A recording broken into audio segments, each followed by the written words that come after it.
అంతేకాదు ఏదైతే అసైన్డ్ భూమిలో పేదవాడు సాగు చేసుకుంటున్నాడో ఆ సాగు చేసుకునేవాడు అర్హుడైతే ఆ అసైన్డ్ భూమిని తప్పకుండా హక్కులు కూడా పేదవాడికి ఈ ప్రభుత్వంలో ఇవ్వటానికి సిద్ధంగా ఉంది. అంతేకాదు ఆనాడు అర్ధరాత్రి రెవెన్యూ వ్యవస్థని భ్రష్టు పట్టించే విధంగా విఆర్ఏ విఆర్ఓ వ్యవస్థని ఒక్క కలము పోటుతో ఒక్క అధికారి చెప్పిండని ఒక ఊళ్ళో ఆ దొరవారి మాట ఆ విఆర్ఓ వినలేదని ఆ వ్యవస్థనే కుప్ప కూల్చిన ఆ మహానుభావుడు తీసుకున్న నిర్ణయాన్ని మన ఇందిరమ్మ ప్రభుత్వంలో ప్రతి రెవెన్యూ గ్రామానికి ఒక రెవెన్యూ ఆఫీసర్ని ఉద్యోగస్తుడిని తప్పకుండా పెడతామని చెప్పి అన్న ప్రకారం ఈ రెవెన్యూ సమస్యల భవిష్యత్తులో రాకుండా ఉండే విధంగా అర్హులైన వాళ్ళని మళ్ళీ తిరిగి ఆ వ్యవస్థలోకి తీసుకొచ్చి పేదవాడికి ఆ రెవెన్యూ గ్రామంలోనే ఏ కష్టం వచ్చినా అక్కడే శాశ్వతంగా పరిష్కరించే సౌకర్యాన్ని మన ఇందిరమ్మ ప్రభుత్వంలో తిరిగి తెచ్చుకుంటున్నాం. అంతేకాదు ఇందాక మిత్రులు సునీల్ గారు చెప్పినట్లు ఎక్కడైతే కానిగట్టి పంచాయతీలు ఫారెస్ట్కి ప్రైవేటు భూములకి మధ్య ఉన్న పంచాయతీలు, అదే రకంగా రెవెన్యూకి ప్రైవేటు భూములకు మధ్య ఉన్న గెట్ల పంచాయతీలు, ఇద్దరు రైతుల మధ్య ఉన్న గెట్ల పంచాయతీలు, కోర్టులో లేని ప్రతి సమస్యని ఈ భూభారతి ద్వారా శాశ్వతంగా పరిష్కరించాలన్నదే మన ఇందిరమ్మ ప్రభుత్వం యొక్క ఈ చట్టం యొక్క ముఖ్య ఉద్దేశము. అంతేకాదు గ్రామాలలో భూములున్నాయి, పాస్బుక్ ఉంటుంది, పాస్బుక్ అయితే ఉంటుంది కానీ దానికి తగ్గ భూమి ఎక్కువ తక్కువ ఉంటుంది. అంటే ఆర్ఎస్ఆర్లో 10 ఎకరాల భూమి ఉంటే 13-14 ఎకరాలకి పాస్బుక్లు ఇస్తారు. ఎవరయ్యా ఎక్కువ 2 ఎకరాలు 3 ఎకరాలు తీసుకుందంటే భూమి ఉండదు, కానీ ఆ పింక్ కలర్కు సంబంధించిన వ్యక్తుల పేర్లతో ఆ పాస్బుక్లు ఆనాడు అధికారులు ఇచ్చారు, భయపెట్టి తీసుకున్నారు అధికారుల దగ్గర. అటువంటికి సంబంధించిన ఆస్తులన్నిటినీ పక్కాగా ఎవరైతే పొజిషన్లో ఉన్నారో, ఎవరి పేరుతోనైతే ఎంత భూమి ఉందో ఆ భూమిని సర్వే చేసి భూమి మీద ఎవరైతే ఉన్నారో, ఎవరికైతే పాస్బుక్ ఉందో వారికే ఉండే విధంగా ఈ చట్టంలో మార్పు తీసుకురాబోతుంది.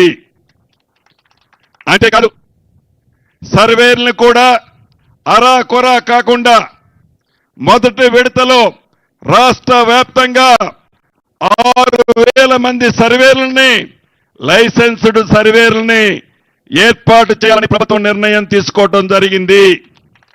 ఇప్పుడే ప్రిన్సిపల్ సెక్రటరీ గారితో మాట్లాడాను. ఈ రాబోయే 1-2 తారీఖులలోపే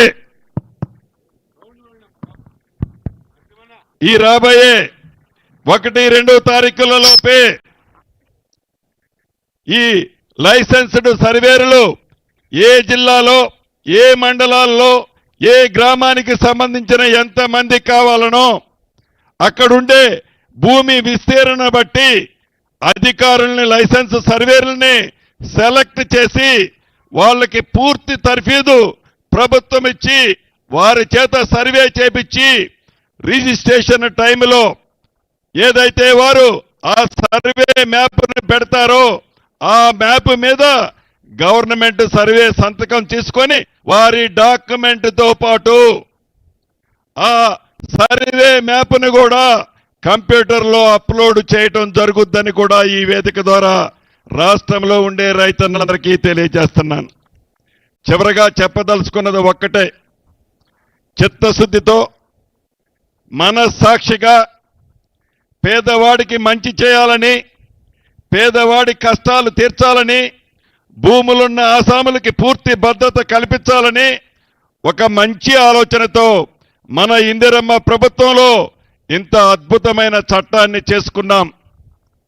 నిన్నగాక మొన్న గౌరవ ముఖ్యమంత్రి గారు కూడా అన్ని జిల్లా కలెక్టర్లని జిల్లాలో ఉండే రెవెన్యూ ముఖ్యమైన యంత్రాంగాన్ని పిలిచి చాలా స్పష్టంగా చెప్పడం జరిగింది. ప్రతి గ్రామంలో గడిచిన 10 సంవత్సరాలలో ఆనాటి ప్రభుత్వం ఏ గ్రామానికి వచ్చి ఇటువంటి సభ అంటే ఏదో ఉపన్యాసం దంచడానికి కాదు, ప్రజల కష్టాలు తెలుసుకోవటానికి, ప్రజలు భూమికి సంబంధించిన విషయాలని తీసుకునే ధైర్యం కూడా ఆనాటి ప్రభుత్వం చేయలే. ఈ ప్రభుత్వంలో ఈ భూభారతి ద్వారా మీ గ్రామాలకే ప్రభుత్వ ఉద్యోగస్తులు వస్తున్నారు. మొదటి విడతగా రాష్ట్రంలో ఈ 4 మండలాలు పైలట్ తీసుకున్నాం. 1 ముఖ్యమంత్రి గారి నియోజకవర్గం, 2 సీతక్క గారి నియోజకవర్గం, 3 కామారెడ్డి జిల్లాలోని 1 నియోజకవర్గం, 4వది నా సొంత నియోజకవర్గం పాలేరు నియోజకవర్గంలోని నేలకొండపల్లి. వీటితో పాటు మే 1వ తారీఖు నుంచి మే 1వ తారీఖు వరకు రాష్ట్రంలోని అన్ని మండలాలలో ప్రతి మండలానికి జిల్లా కలెక్టర్ గారు వస్తారు. అవగాహన సదస్సు ఈ భూములకు సంబంధించి ఈ 2025 భూభారత చట్టానికి సంబంధించి ఈ చట్టంలో ఉన్న అనేక అంశాలకు సంబంధించి గౌరవ కలెక్టర్లే మీ మండలానికి వస్తారు. దీని మీద పూర్తి అవగాహన మీకు కల్పిస్తారు. అది పూర్తయిన తర్వాత మే 1వ తారీఖు నుంచి అంటే 1వ తారీఖు కానీ 2వ తారీఖు నుంచి మిగిలిన 28 జిల్లాలలో ప్రతి మండలాన్ని, ప్రతి జిల్లాలో 1 మండలాన్ని ఈ 4 మండలాల్లాగా రాష్ట్ర వ్యాప్తంగా మిగిలిన 28 జిల్లాల్లో కూడా పైలట్ మోడల్గా 1 మండలాన్ని తీసుకుంటారు.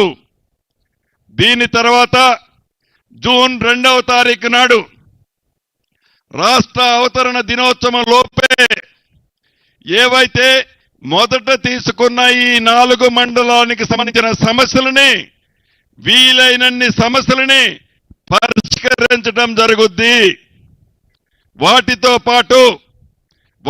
పాటు రాష్ట్ర వ్యాప్తంగా ఇందాక మిత్రులు చెప్పినట్లు రాష్ట్ర వ్యాప్తంగా జూన్ 2వ తారీఖు నుంచి ప్రతి మండలానికి ఆ మండలంలో ఉండే ప్రతి రెవెన్యూ గ్రామానికి రెవెన్యూ అధికారులు ఈ మోడల్ మండలాల్లో ఎలా చేస్తున్నారో అదే పద్ధతిలో మీ గ్రామాలకే వస్తారు.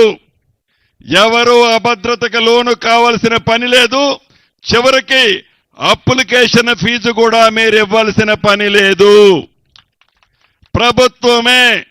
ప్రభుత్వ అధికారులే, రెవెన్యూ అధికారులే మీ గ్రామాలకు వచ్చి శాశ్వతంగా 2020 చట్టం ద్వారా మీకొచ్చిన ఇబ్బందులతో పాటు గతంలో ఉన్న ఇబ్బందులతో పాటు భవిష్యత్తులో ఇబ్బందులు రాకుండా ఈ చట్టం ద్వారా ఈ రాష్ట్రంలో ఉండే ప్రతి రైతన్నకి, ప్రతి భూమున్న ఆసామికి పూర్తి భద్రత మన ఇందిరమ్మ ప్రభుత్వంలోని గౌరవ ముఖ్యమంత్రి రేవంత్ రెడ్డి గారి నాయకత్వంలోని మన ప్రభుత్వం పూర్తి అండదండలుగా ఉంటుంది అని మరొక్కసారి రాష్ట్ర ప్రజలతో పాటు ఈ గ్రామ ప్రజలకి మనస్ఫూర్తిగా పేరున తెలియజేసుకుంటూ ఇంత మంచి అవకాశాన్ని రాష్ట్రంలో ఉండే ప్రజలు, ప్రతిపక్షంలో ఉండే నాయకులు కూడా ఉపయోగించుకోవచ్చు. ఒక కాంగ్రెస్ పార్టీకే కాదు, ఒక కాంగ్రెస్ పార్టీలోకి కాదు, మీరు తెలంగాణ బిడ్డ అయితే మీరు నిత్యము ఉద్దేశపూర్వకంగా మమ్మల్ని తిట్టినా, ఆడిపోసుకున్నా, మీ భూములు ధరణి ద్వారా మీకు ఇబ్బంది కలిగిన ప్రజాప్రతినిధులు కానీ, పింక్ కలర్ వేసుకున్న నాయకులు కానీ మీ భూముల పట్ల మీకేవైతే ఇబ్బందులున్నాయని నాకు చెప్పారో, చెప్పిన వాళ్ళు చెప్పని వాళ్ళు మీ అందరికీ కూడా ఈ 2025 భూభారత చట్టం ద్వారా మీ సమస్యలకు కూడా ఆనాడు ఎట్లా మీ కేసీఆర్ మీ సమస్యలు పరిష్కరించలేకపోయాడు. ఈ చట్టం ద్వారా మన ముఖ్యమంత్రి రేవంత్ రెడ్డి గారి నాయకత్వంలోని మన ఇందిరమ్మ ప్రభుత్వం మీ సమస్యలని శాశ్వతంగా పరిష్కరిస్తుంది అని ఈ వేదిక ద్వారా రాష్ట్ర ప్రజలతో పాటు ప్రతిపక్ష నాయకులు కూడా తెలుపుతున్నాను. చివరగా ప్రతిపక్ష నాయకులకు ఒక్కటే చెప్పదలుచుకున్నాను.